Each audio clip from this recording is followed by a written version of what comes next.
আচ্ছা, আজকে আমরা মেন্সের কটা অঙ্ক প্র্যাকটিস করব।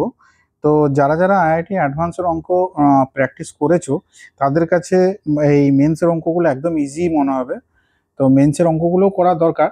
তবে আমি বলবো যারা মেন্স টার্গেট করছো তারা অ্যাডভান্সের অঙ্কগুলো বেশি করে না হলেও কিছু কিছু অল্প অল্প করবে, তাহলে যখন অ্যাডভান্সের অঙ্কগুলো করবে তখন কিন্তু মেন্সের অঙ্কগুলো একদম জলভাত বলে মনে হবে। তো এই যে অঙ্কটা আছে এটা মেন্সে এসেছিল। তো অঙ্কটা আমরা পড়ে দেখি যে কি বলেছে। The speed versus time graph for a particle is shown in the figure. The distance travel in metre by the particle during the time interval t equal to 0 to T equal to 5 second will be. তাহলে এখানে আমাদের বার করতে কি বলেছে, এটা you versus T graph দেওয়া আছে। এটা হচ্ছে ইউ আর এখানে হচ্ছে টি গ্রাফ দেওয়া আছে। তাহলে ভেলোসিটি ভার্সেস টাইম একটা গ্রাফ দেওয়া আছে।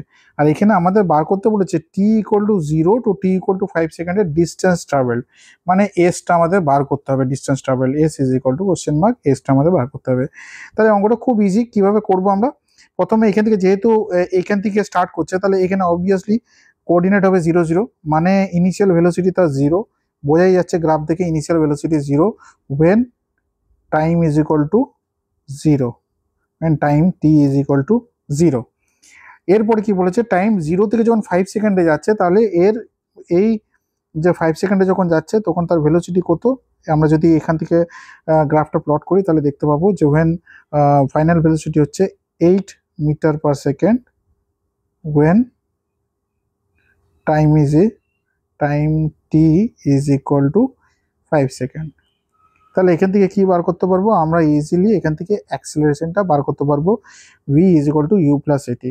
এখানে ফাইনাল ভেলোসিটি কত, ফাইনাল ভেলোসিটি হচ্ছে 8, ইনিশিয়াল ভেলোসিটি কত ছিল 0, প্লাস এ ইন্টু টাইম।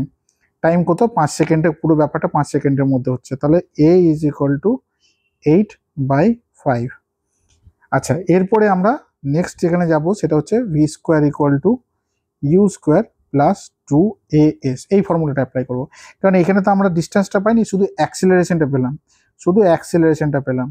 এবার আমাদের ডিস্টেন্সটা বার করতে হবে, ডিস্টেন্সটা মানে এসটা বার করতে হবে। তাহলে এই ফর্মুলাটা অ্যাপ্লাই করলে আমরা এসটা ইজিলি পেয়ে যাবো। তাহলে v square equal to final velocity কত 8, আগেই বলেছি 8 square is equal to initial velocity 0 0 square plus 2 into a বার করেছি আমরা 8/5 ইন্টু এস।